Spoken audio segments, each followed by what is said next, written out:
saya mundur sedikit ya, pada PM18 itu kan dibatasi 50%.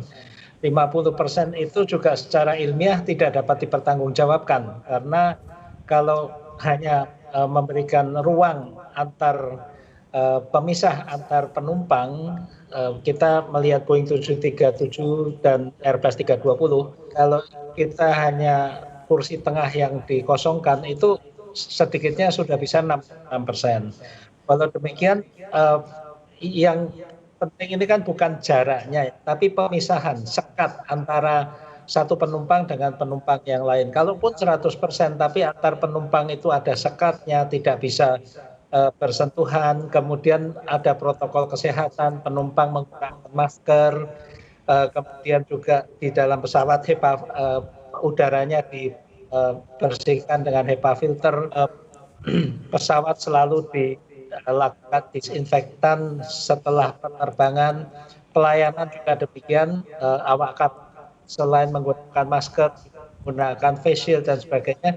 Saya kira ini sudah cukup baik dan transportasi udara ini relatif yang paling tertib, paling teratur, terkendali dibanding transportasi darat. Demikian. Berarti bisa dikatakan untuk penambahan jumlah 70% sampai 100% ini harus ada penelitian lebih lanjut begitu untuk tetap bisa menekan jumlah positif COVID-19, Pak? Iya, untuk menekan penyebaran COVID-19 ini kan tidak hanya dengan physical distancing ya, tapi juga kebijakan-kebijakan lain seperti testing, tracing ya.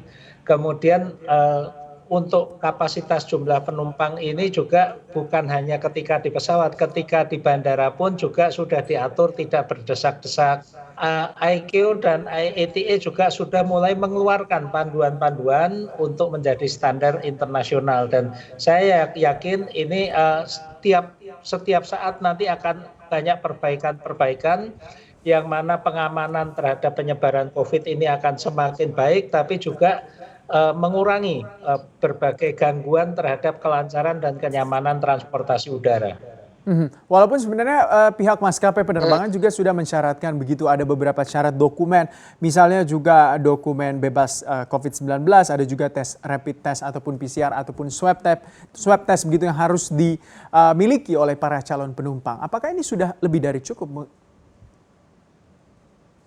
Ini yang saya khawatirkan ya, kita ini memperlakukan seolah-olah seseorang yang membawa hasil swab test negatif itu untuk seminggu ke depan dia betul-betul tidak tertular. Bisa saja tertular karena swab test itu kan mengambil sampel, dan sampel diambil itu sesaat. Setelah saya diambil sampel sekarang ini, kemudian saya keluar dari ruangan bertemu dengan orang yang positif COVID, saya bisa saja setengah jam, 1 jam kemudian saya tertular. Jadi sebetulnya hasil tes itu tidak menjamin seseorang akan terus bersih dari COVID selama masa ingat, itu hasil uji, itu bukan vaksinasi. Kalau kita mau